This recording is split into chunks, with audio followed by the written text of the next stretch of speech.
போட்டித் தேர்வு தளத்தில் அதுவும் தொகுதி 4ல் மிக முக்கியமான ஒரு வினாவாக நாம் பார்ப்பது வேர்ச்சொற்களை கண்டறிதல்.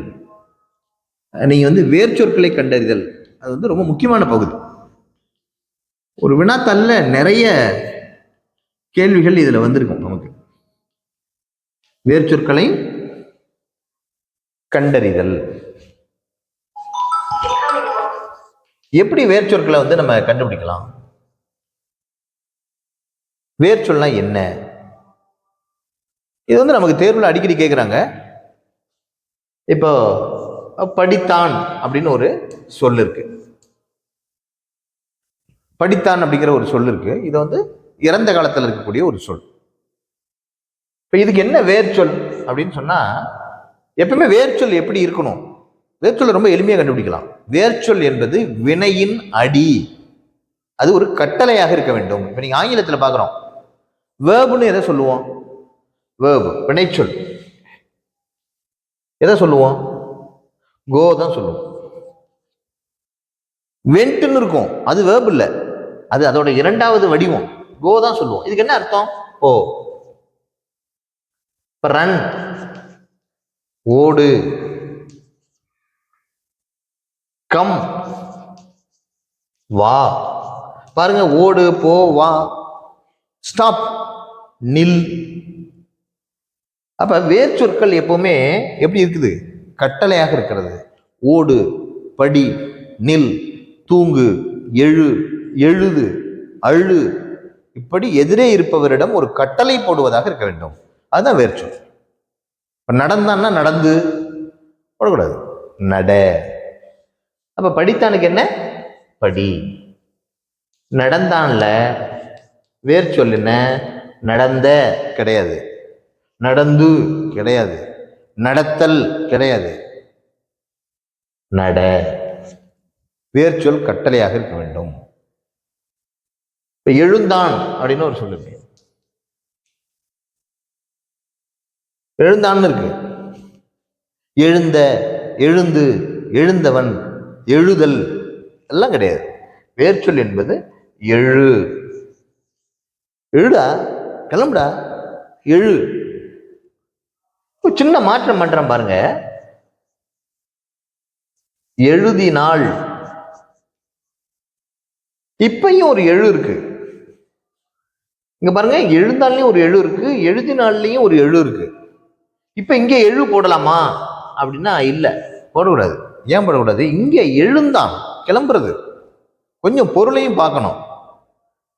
எழுதினால கிளம்புறது இல்லை, எழுதுறது. அப்ப அங்க வேர்ச்சொல் எழுன்னு போடக்கூடாது. என்ன பண்ணும்? எழுது அப்படின்னு போடும், எழுதுன்னு போடும்.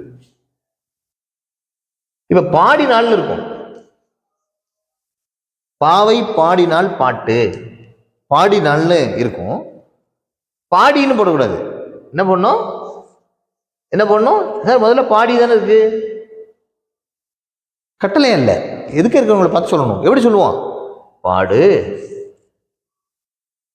It should be a command, ஒரு கட்டளையாக இருக்க வேண்டும். வேர்ச்சொற்களை இப்படிதான் நம்ம பார்க்கணும். இன்னும் சில வேர்ச்சொற்களை கூட நம்ம பார்க்கலாம். இப்ப கற்றான்னு இருக்கும். என்னது? கற்றான். கற்றவன், கற்றல், கற்று, கற்ற, இப்படியெல்லாம் நமக்கு கொள்குறி வகையில் கொள்குறி வகை விடைகள் வழங்கப்பட்டிருக்கும். அதாவது அப்ஜெக்டிவ் டைப்ல நமக்கு ஆன்சர்ஸ் கொடுத்துருப்பாங்க. இப்ப கற்றான்னு இருக்கு. கற்று பண்ணக்கூடாது. கல், இளமையில் கல். வேர்ச்சொல் பாருங்க, கல்லுன்னு இருக்கு. இந்த மாதிரி இன்னும் கொஞ்சம் வேறுபாடா நம்ம பார்க்கலாம். நின்றான். வேர்ச்சொல் பார்த்துங்கன்னா நின்றானுக்கு நின்ற, நிற்றல், நின்று அப்படின்னு மாதிரி இருக்கும். ஆனா இல்ல, நின்றானுக்கு என்ன வேர்ச்சொல்லா இருக்க முடியும்? எதுக்கு இருக்கிறவனை பார்த்து எப்படி சொல்ல முடியும்? நம்ம ஸ்டாண்ட் அப் அப்படின்னு இருக்கு ஆங்கிலத்துல. அப்ப எப்படி சொல்லணும்? ஸ்டாண்ட், நில்,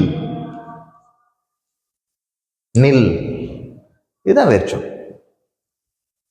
அதே மாதிரி சில குறுக்கமாவும் வரும். இப்ப வந்தான்னு இருக்கும். வந்து, வந்த, வருதல், வந்தவன் அதெல்லாம் கிடையாது. வந்தானுக்கு என்ன வேர்ச்சொல்? வா.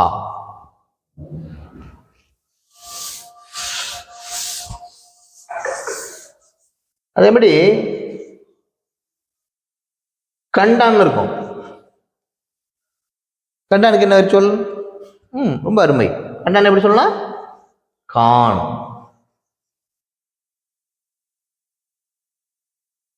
தருதல் அப்படின்னு ஒரு சொல் இருக்கு.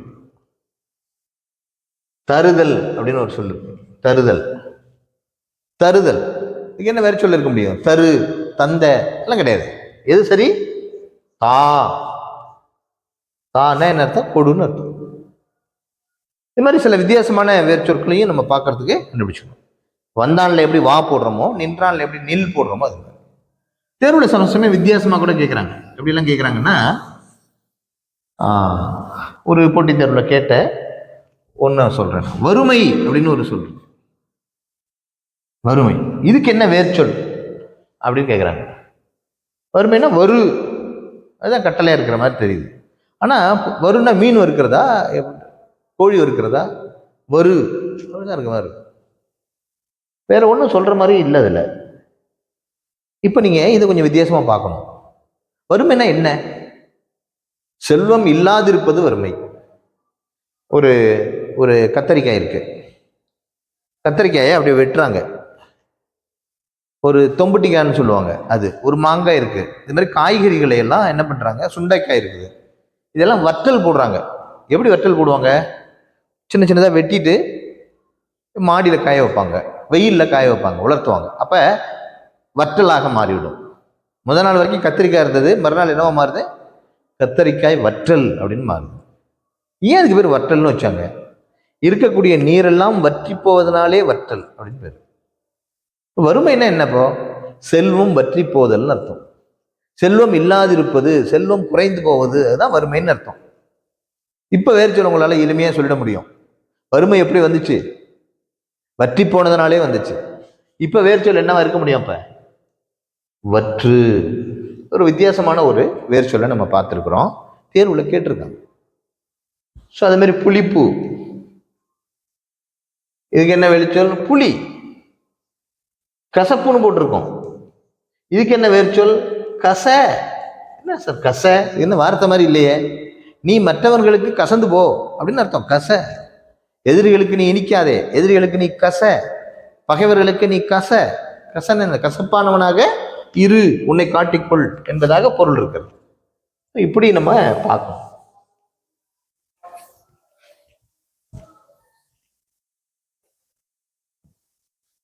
தேடியவர் அப்படின்னு இருக்கும்.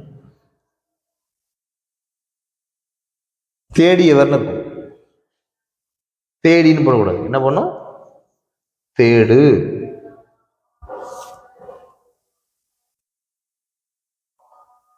வரைதல் எல்லாருமே எழுதுறீங்க. வரை, டிரா, படத்தை வரை.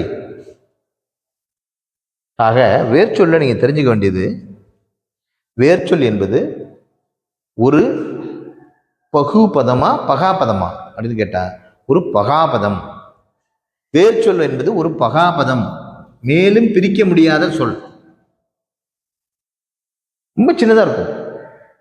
ஒரு பகுபத உறுப்பிலக்கணத்தினுடைய பகுதியை போல இருக்கும். ஒரு பகுபத உறுப்பிலக்கணம் பிரிச்சோம்னா பகுதி எப்படி இருக்கும்? கட்டளையாக இருக்கும். அதை மேலும் பிரிக்க முடியாது. அப்படி இருக்கணும் வேர்ச்சொல்ங்கிறது. நம்ம வேர்ச்சொல்ல ஒரு எதிரே இருப்பவரிடம் கட்டளை செலுத்துவதாக இருக்க வேண்டும். ஒரு பகுபத உறுப்பிலக்கணத்தின் பகுதியை போல இருக்க வேண்டும். ஒரு பகாபதம் போல, அதாவது மேலும் பிரிக்க முடியாததாக இருக்க வேண்டும். இதை நீங்க நல்லா தெரிஞ்சுக்கலாம். ஸோ நிறைய சொற்களை நம்ம பயிற்சி பெற்றோம்னா வேர்ச்சொற்களை கண்டறிதலில் ஒரு முழுமையான மதிப்பெண்களை நம்மால் பெற முடியும். நிறைய பயிற்சிகளை பழைய வினாத்தாள்களை வைத்துக்கொண்டு நீங்கள் செய்கிற போது மிக இலகுவாக முழு மதிப்பெண்களை பெறுவதற்கான ஒரு பகுதி இந்த வேர்ச்சொற்களை கண்டறிதல். வணக்கம்.